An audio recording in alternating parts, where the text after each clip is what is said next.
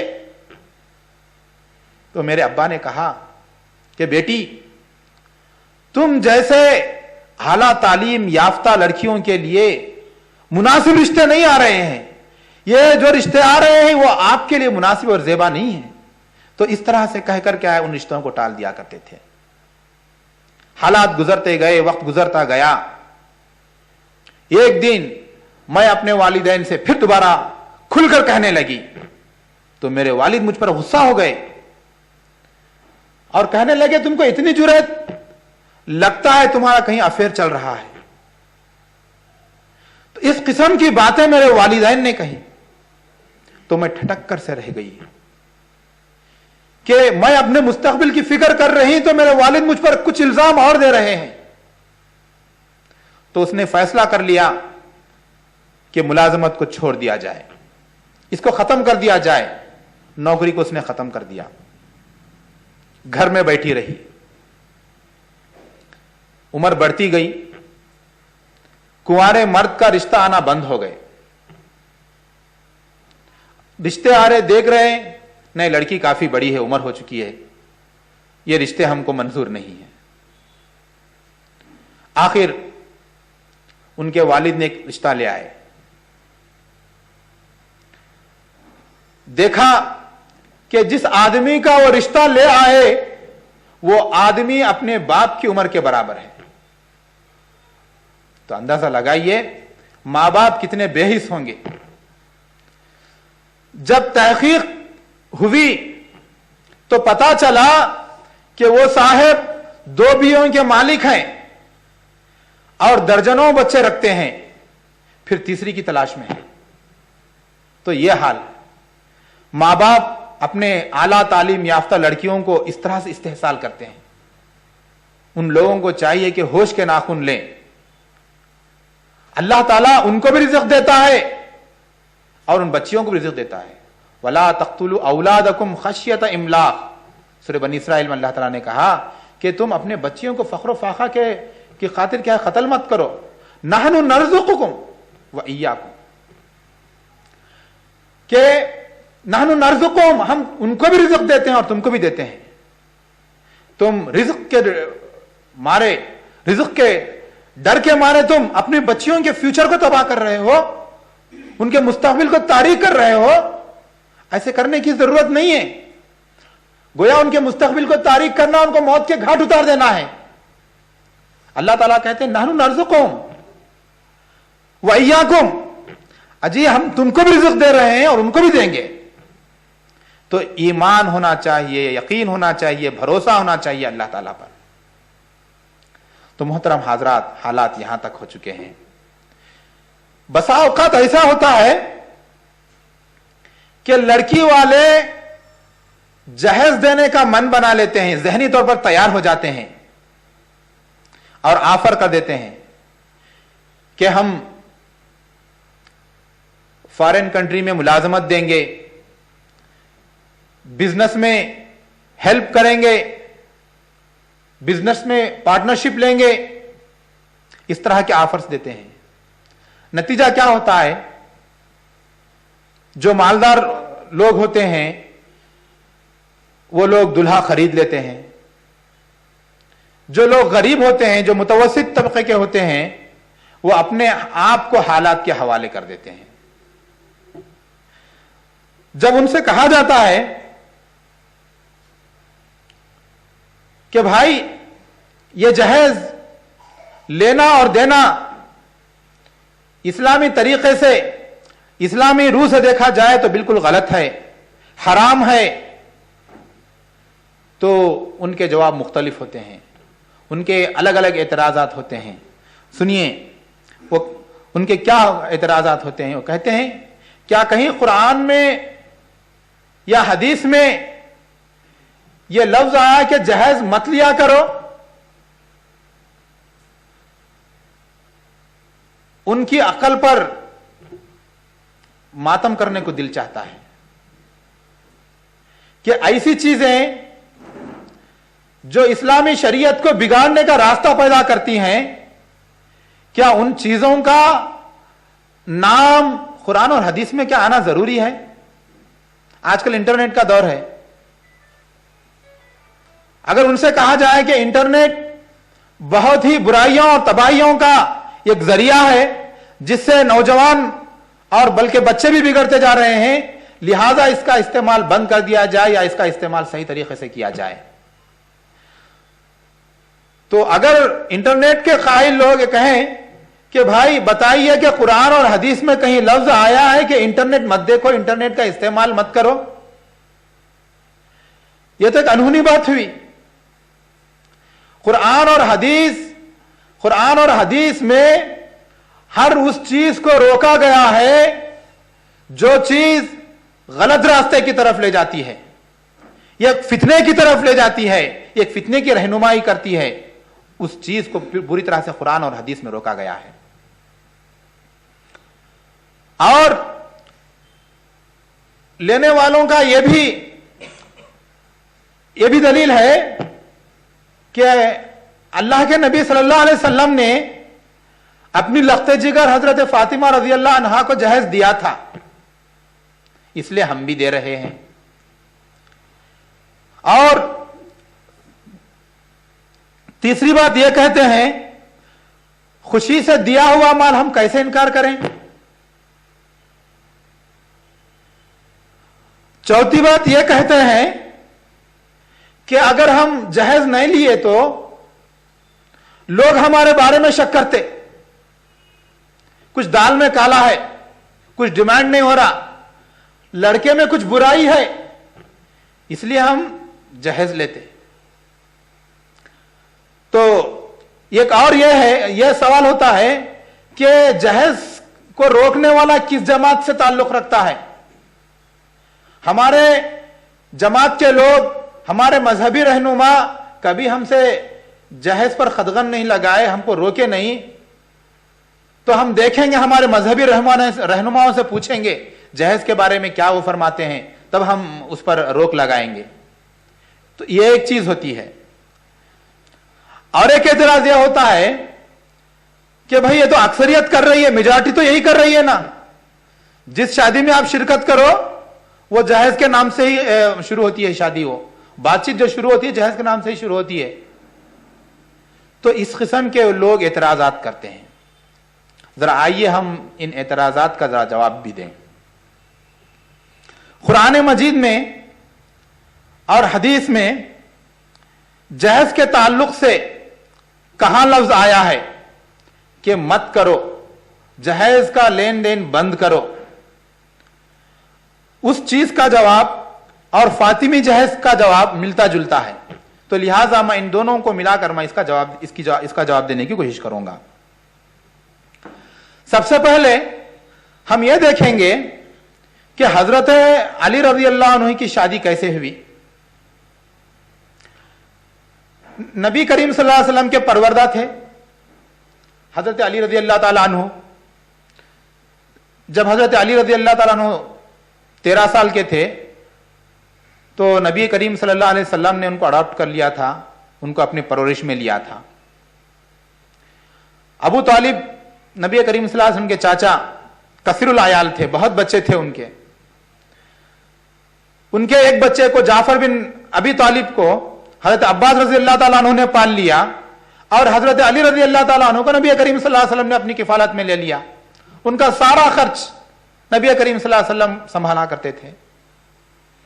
مدینہ جب ہجرت کیے تو نبی کریم صلی اللہ علیہ وسلم کو ظاہر بات ہے ان کی شادی کی فکر ہوئی، خود اپنے لخت جگر حضرت فاطمہ رضی اللہ عنہا کی فکر ہوئی، تو صحابہ سے مشورہ کیا کہ میں اپنی بیٹی کو حضرت علی رضی اللہ عنہ سے مناکحت کرنا چاہتا ہوں، نکاح کرنا چاہتا ہوں۔ حضرت ابو بکر، حضرت عمر رضی اللہ عنہ جو کبار صحابہ تھے، شادی کی بات طے ہوئی۔ نبی کریم صلی اللہ علیہ وسلم نے حضرت فاطمہ رضی اللہ عنہ سے اس کا ذکر کیا۔ فاطمہ رضی اللہ عنہا حیا اور شرم کے مارے اپنی گردن جھکا لی۔ اس کے بعد نبی کریم صلی اللہ علیہ وسلم حضرت علی کے پاس آئے۔ حضرت علی رضی اللہ تعالیٰ عنہ نے اپنی بے بسی کا اظہار کر دیا، اپنی بے بذاتی کا اظہار کر دیا کہ میرے پاس کچھ نہیں ہے۔ نبی کریم صلی اللہ علیہ وسلم نے کہا کہ تمہارے پاس جو زرہ ہے اس زرہ کو بیچ دو، اس کو فروخت کر دو۔ وہ زرہ بھی نبی کریم صلی اللہ علیہ وسلم نے کسی وقت حضرت علی کو تحفے میں دیا تھا۔ حضرت علی اس زرہ کو لے آئے، حضرت عثمان کے پاس آئے اور اپنی ساری حقیقت سنا دی کہ میں اس کو بیچنا چاہتا ہوں، مہر کا انتظام کرنا چاہتا ہوں اس چیز سے۔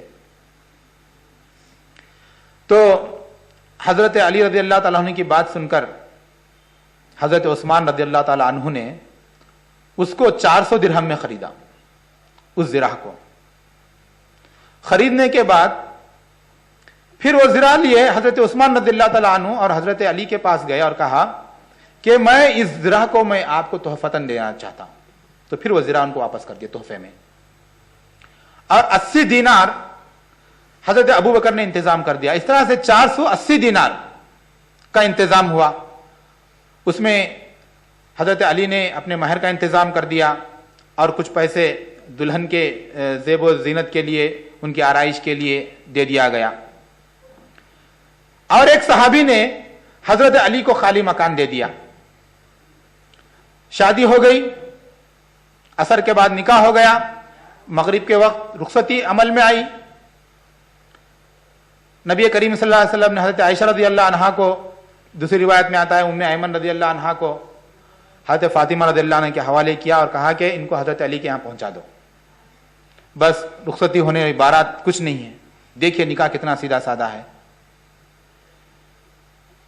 مغرب کے بعد رخصتی ہو گئی تو نبی کریم صلی اللہ علیہ وسلم نے حضرت علی کو ایک مشکیزہ، ایک گدا، چکی اور کچھ برتن یہ دے دیے۔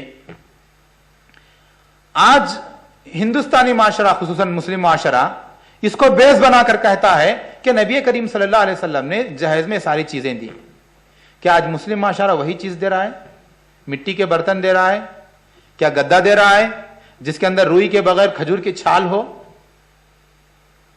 اور ان کو یہ بات بھی غور کرنا چاہیے تھا، جو لوگ اعتراض کرتے ہیں، حضرت علی رضی اللہ تعالیٰ عنہ خود نبی کریم صلی اللہ علیہ وسلم کی کفالت میں تھے اور وہ یتیم تھے۔